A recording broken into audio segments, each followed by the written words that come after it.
tout cas, bonjour à tous, bienvenue si vous passez, peut-être. Il y en a qui passent, il y en a qui s'en vont en vacances, c'est le temps des congés. Et merci pour la louange, même s'il y avait plusieurs générations, c'est pas facile, je ne sais pas qui s'adapte, si c'est la jeune génération ou la vieille génération qui s'adapte au chant, mais en tout cas, c'est bon de louer le Seigneur. Amen. C'est pas grave s'il n'y a pas de PowerPoint, Miguel, on fera sans. Moi, j'ai mon message, je peux le dire. Ce matin, comme vous le savez, c'est le temps des vacances, temps des congés peut-être pour certains, peut-être qu'il y en a qui ne vont pas partir, il y en a qui vont partir loin, pas loin. En tout cas, c'est un temps, entre guillemets, où on se relaxe un peu plus, on se relâche un peu plus, et en tout cas, je parle pour moi, c'est le cas de le dire, je lève le pied entre juillet et août, que ce soit sur la pédale d'accélération aussi, parce que le gasoil est un peu cher, donc on consomme moins, mais surtout aussi au niveau du planning. Nos semaines sont un peu plus relaxes, un peu plus tranquilles, même si pour l'instant on est toujours en activité. Semaine prochaine, on sera en vacances, et là, bye bye, tongs, short, t-shirt et cocktail. Et donc ce matin, je voudrais aborder ce sujet, prendre une pause. Prendre une pause, prendre des pauses est nécessaire pour notre vie chrétienne, pour notre vie spirituelle, et pour notre relation personnelle avec Jésus-Christ. Et cela s'inscrit dans la continuité des messages qui a eu lieu. Il y a 15 jours, c'était William Joutet qui prêchait sur le repos indispensable. Et la semaine dernière, c'était sur la solidité de l'Église, par le pasteur Mathias Joutet. Rappelez-vous, les fissures, relations entre enfants de Dieu, les réactions charnelles qui prennent le dessus sur les réactions conduites par l'Esprit. D'ailleurs, si vous voulez le réécouter, vous pouvez aller sur notre chaîne YouTube. Il est disponible. Prendre une pause permet de se ressourcer. Car lorsque nous sommes vides, fatigués, bien souvent, c'est la chair qui reprend. Quand on est fatigué, il ne faut pas nous dire des trucs négatifs, parce qu'on va dire « Ah, c'est bon, laisse-moi, tu vois, j'ai travaillé pendant 12 heures, je suis fatigué. » Prends une pause, repose-toi. Et au moins, tu pourras parler correctement à ta femme ou à ton époux. Une bonne santé des membres de l'Église, un peuple fort, passe par des temps de pause, des temps de repos. Mais pas n'importe lesquels. Pas comme je disais, avec un cocktail et dans un hamac. Pourquoi pas? Mais surtout, des temps de repos divins, c'est-à-dire devant la face de Dieu. Et on va lire le psaume 61. Donc moi, c'est la version Louis II. Pour une fois, j'ai changé, d'habitude, c'est la parole de vie. Mais j'ai pris la version Louis II. Et je vais vous le lire, puisque c'est toujours pas revenu, mais c'est pas grave. Si vous avez votre téléphone, vous pouvez le suivre. La Bible sur le téléphone, bien sûr. Vous ne faites pas de SMS. Ou si vous avez votre Bible j'allais dire en chair et en os, oui, en papier, quoi. Psaume 61. Au chef des chantres, sur instrument à cordes, de David. Ô Dieu, écoute mes cris. On l'a chanté tout à l'heure, mes cris de louange. Mais là, ce n'est pas des cris de louange. Ô Dieu, écoute mes cris. Sois attentif à ma prière. Du bout de la terre, je crie à toi le cœur abattu. Conduis-moi sur le rocher que je ne puis atteindre, car tu es pour moi un refuge, une tour forte en face de l'ennemi. Je voudrais séjourner éternellement dans ta tente, me réfugier à l'abri de tes ailes, car toi, ô Dieu, tu exauces mes vœux, tu me donnes l'héritage de ceux qui craignent ton nom. Ajoute des jours au jour du roi, que ses années se prolongent à jamais, qu'il reste sur le trône éternellement devant Dieu. Fais que ta bonté et ta fidélité veillent sur lui. Alors je chanterai sans cesse ton nom en accomplissant chaque jour mes vœux. Amen. Alors ce psaume est celui d'un roi qui expérimenta une pause obligatoire. En effet, là, lorsque David écrivit ce psaume, il n'était plus qu'un roi fugitif. Pourtant, il n'était pas n'importe qui, il était roi. C'est comme si le président de la République était obligé de partir en exil, comme Napoléon l'a fait à l'île Sainte-Hélène. Partir en exil pourquoi ? Parce que son fils veut le tuer, a pris le pouvoir. Est-ce que nous avons déjà ressenti le fait d'avoir été obligés de faire une pause ? Par exemple, moi ça m'est déjà arrivé. Vous savez, vous vous blessez au travail. Vous êtes à fond dans le travail, tac, tac, tac, et là vous vous blessez, et là vous êtes obligé de rester chez vous pendant un mois. Alors une semaine, c'est bien. 2 semaines sans rien pouvoir faire, c'est pas bien. 3 semaines, c'est la catastrophe. Vous n'avez qu'à demander à ma femme. Quand c'est arrivé, j'étais infect la dernière semaine. Parce que je ne pouvais rien faire. On n'est pas habitué à rien faire. Pourtant, quand ça nous arrive, je pense que le Seigneur dirige toutes choses. Parce que quand on est arrêté, quand on est au chômage, on a du temps pour lire la parole de Dieu. On a du temps pour se rapprocher de Dieu. C'est sûr, on a du temps aussi pour faire des loisirs. Mais Dieu conduit toutes choses. Faire une pause n'est pas quelque chose à laquelle nous pensons naturellement.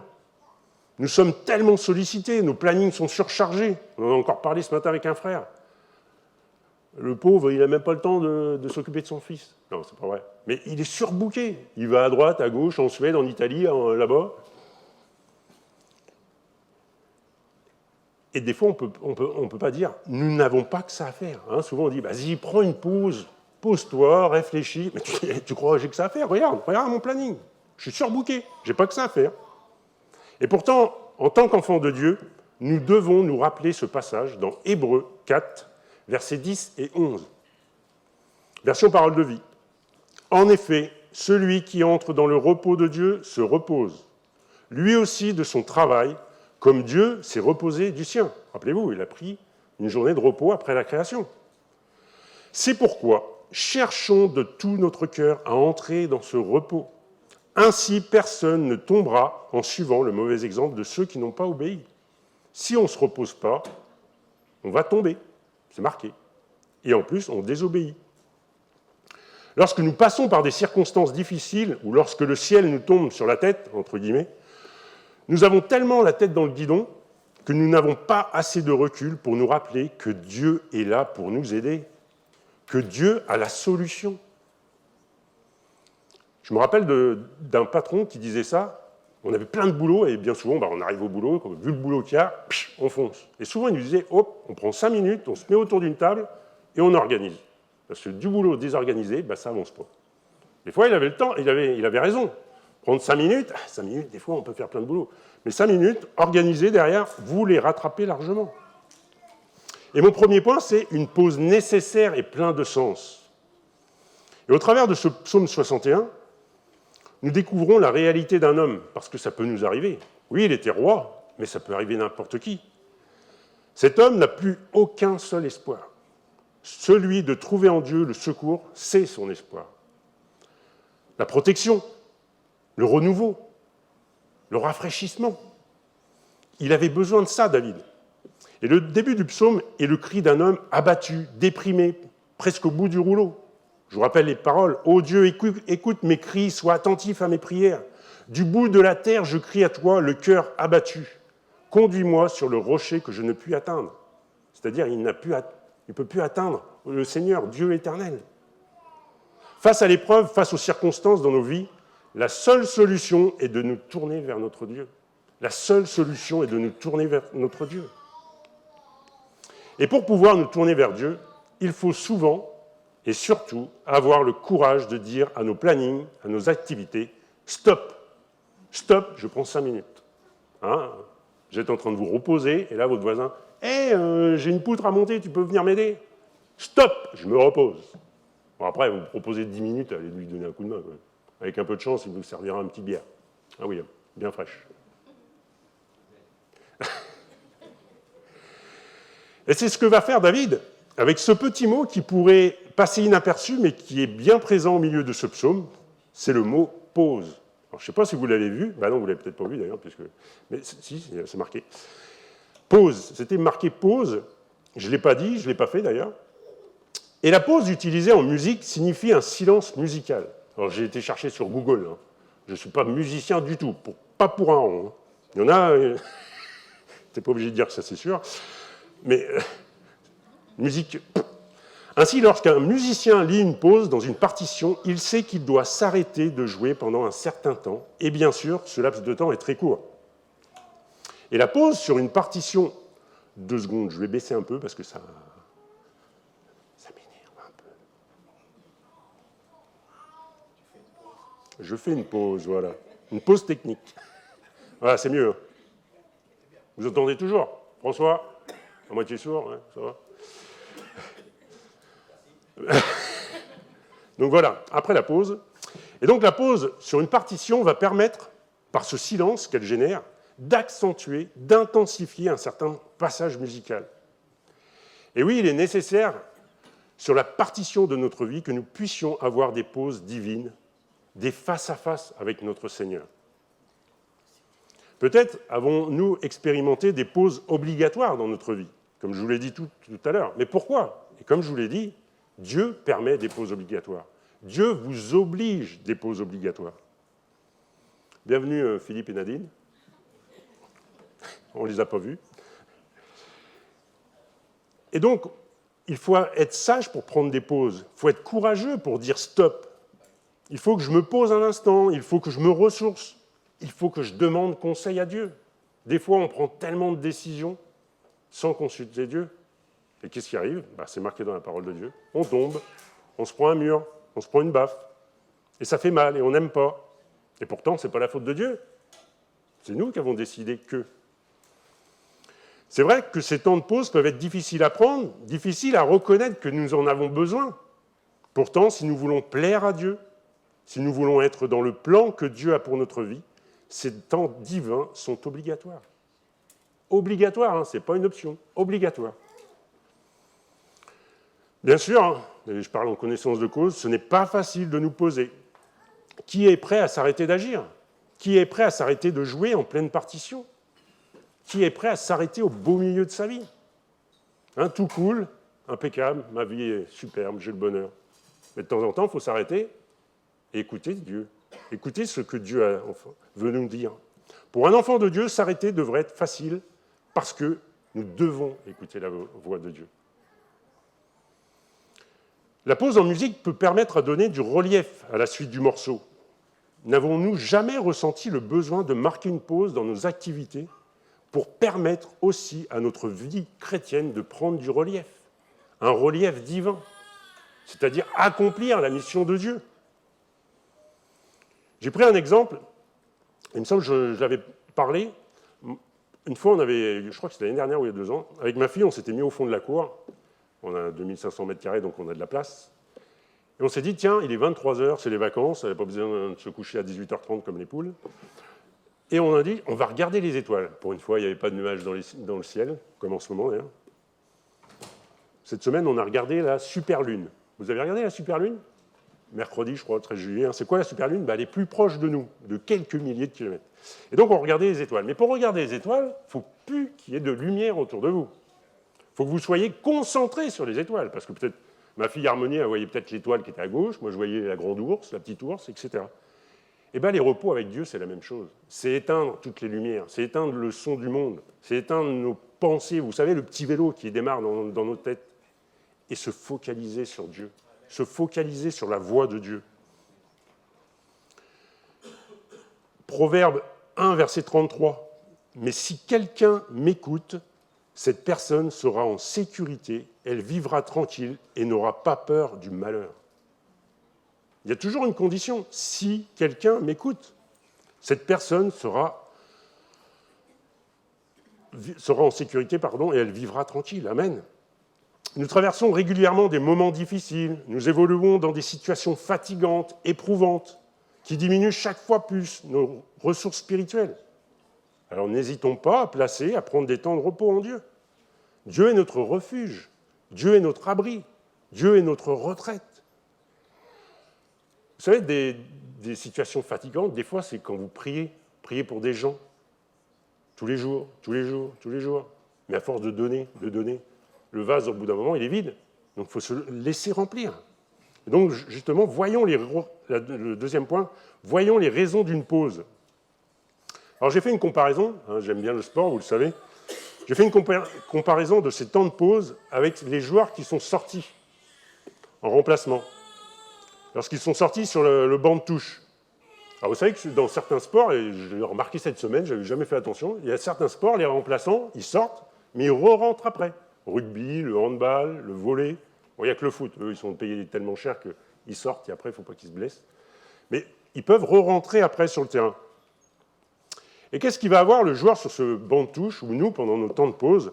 Premièrement, il va pouvoir se restaurer, se ressourcer, tout simplement se reposer. Et la vie chrétienne n'est pas un long fleuve tranquille. Si vous n'êtes pas encore converti, vous ne dites pas ah ouais, je vais me convertir parce que tranquille. Non, non, il y a toujours des problèmes, des soucis, sauf que on les donne au patron. C'est lui qui s'en occupe. Amen, exactement. Et donc, oui, la vie chrétienne n'est pas un long fleuve tranquille. Et certaines situations peuvent nous vider spirituellement. Et ce n'est pas tout seul que nous arriverons à faire face à ces situations. Souvent, on se bagarre. Je me rappelle, un frère avait prêché sur le save mouvant. Vous êtes pris dans un save mouvant, et il ne faut pas vous débattre. Si vous vous débattez, ça va être plus rapide.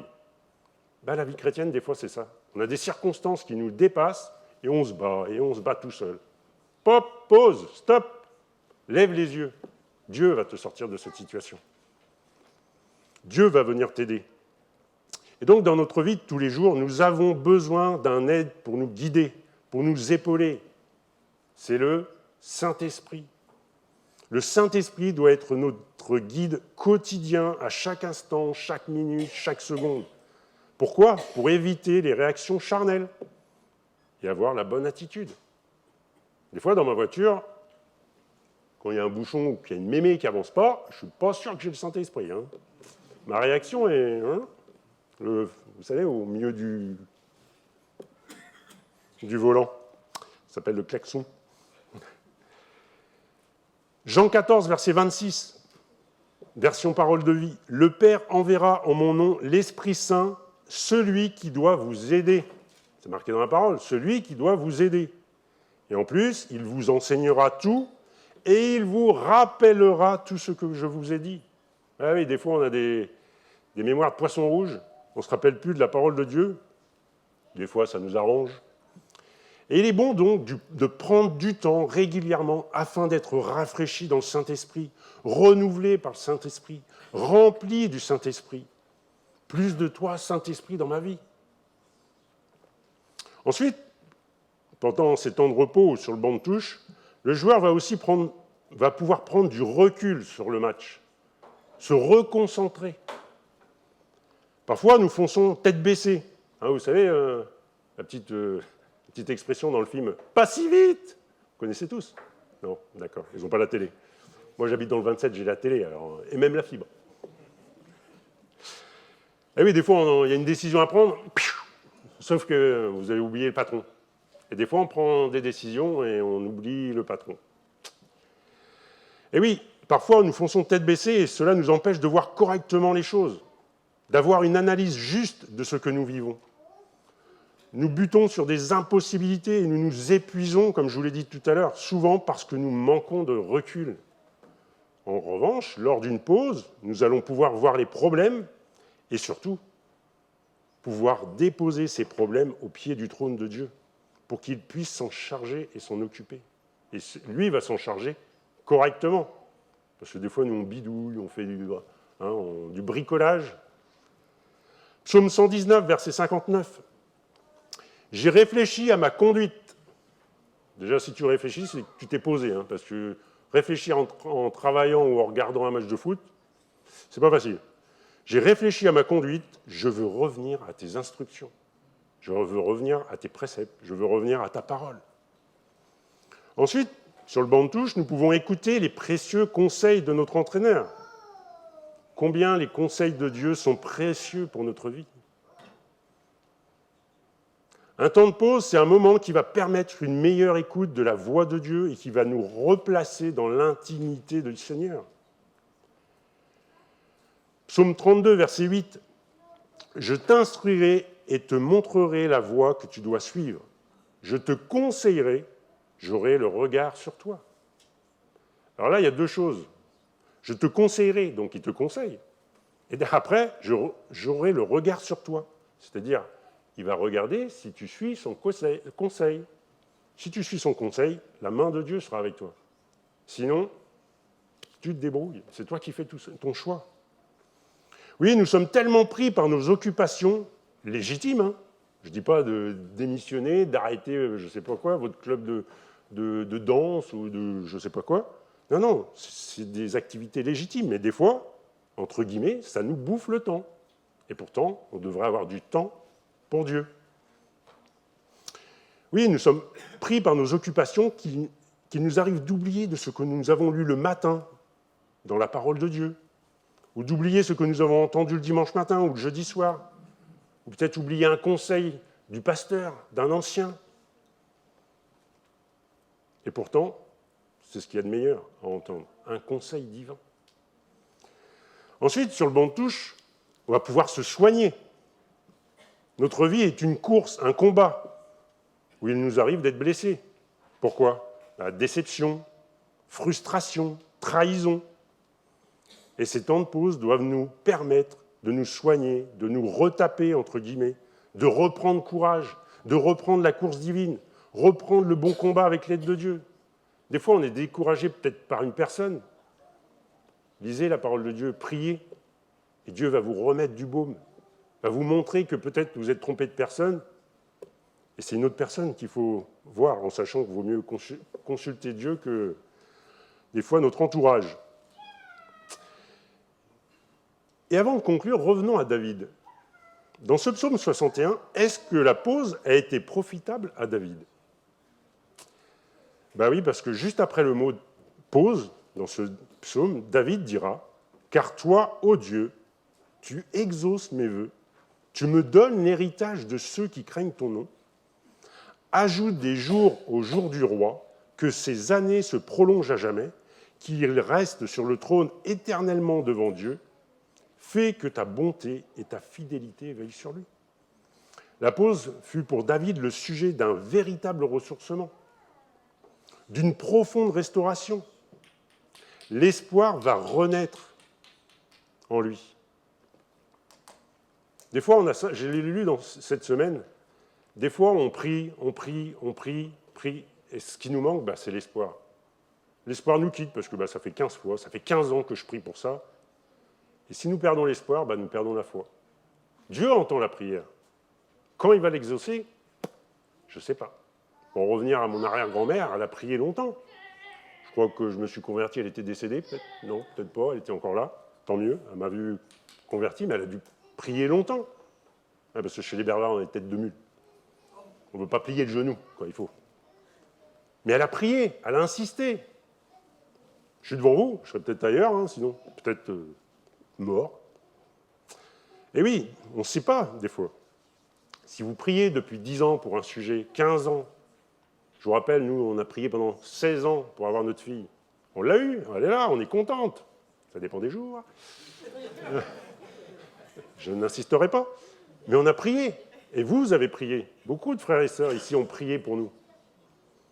Il faut insister, il faut garder l'espoir, garder la foi, parce que Dieu va répondre. Amen. La voix de Dieu avait résonné dans son cœur, dans le cœur de David, et il était sorti de cette peur, de cette confusion, de cet abattement. Oui, si la peur prend le dessus, entre guillemets, j'allais dire, c'est mort. Remettons tout entre les mains de Dieu. Pour David, ce n'était plus la voix, ni des supporters, ni des opposants qui comptaient, mais désormais, c'était uniquement la voix de Dieu. Il regardait qu'à Absalom, alors que quand il a regardé à Dieu, tout a changé, la situation a changé. Comme je vous l'ai dit, des fois, notre entourage peut avoir de bons conseils, mais rien ne vaut la voix de Dieu. Rien ne vaut les conseils de Dieu. En conclusion, prendre un temps de pause, de repos, ne peut être que bénéfique pour notre vie en tant qu'enfant de Dieu. Une pause, du repos, permet d'avoir une meilleure relation intime avec Dieu. Et c'est ce qu'il nous faut, solidifier la relation intime avec Dieu. Et pendant ces temps de congé, pendant ces 2 mois, j'ai marqué, non, il ne reste plus 1 mois et demi d'ailleurs, déjà. Pendant ces temps de congé, mais c'est surtout tout au long de l'année. Il y a une année, une fois, je me rappelle, il y a 3 ou 4 ans, je crois, j'étais arrivé au mois de juin, j'en avais marre. Marre de prier, marre de louer, j'étais fatigué. Pourquoi ? J'avais dû sûrement zapper quelques temps de pause. Prenons et n'oublions pas de prendre du temps pour consulter Dieu, pour écouter ses conseils, pour nous ressourcer. Le dimanche aussi, c'est un temps de pause. On laisse nos activités de côté. Notre esprit doit être focalisé sur la louange de Dieu. Et David dira dans le dernier verset de ce psaume 61, et c'est ce qu'on a fait ce matin, j'espère, et c'est ce que vous faites peut-être tous les jours, peut-être dans votre voiture, sous la douche, etc. Alors je chanterai sans cesse ton nom en accomplissant chaque jour mes vœux. Chanter, c'est bien, accomplir ses vœux, c'est autre chose. C'est obéir à Dieu. Un jour, vous êtes descendu dans les eaux du baptême, vous avez dit « Jésus, tu es Seigneur et Sauveur de ma vie ». Il faut être obéissant. Si nous sommes essoufflés, fatigués, assoiffés ou blessés, ces temps de pause, de repos sont là pour nous aider, pour nous restaurer et ainsi pour continuer le combat. Parce qu'il y a un combat, même pendant ces temps de vacances, il y a des combats. Et la victoire passe par ces temps de pause. La victoire passe par ces temps de pause. Amen. C'est bien d'écouter, comme on le dit souvent, mais mettre en pratique, c'est plus difficile. Prenez ces temps de congés, de vacances, pour mettre en pratique cela. Et après, en prenant des habitudes, des bonnes habitudes, tout au long de l'année, vous allez prendre cette habitude de vous ressourcer régulièrement. Amen. Prions un instant avant que la louange reprenne sa place.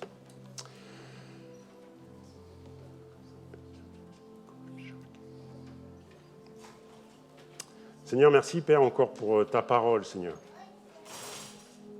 Merci encore pour ces conseils de se reposer en toi, d'avoir des face-à-face avec toi, d'avoir des moments intimes avec toi, Seigneur, sans bruit d'extérieur,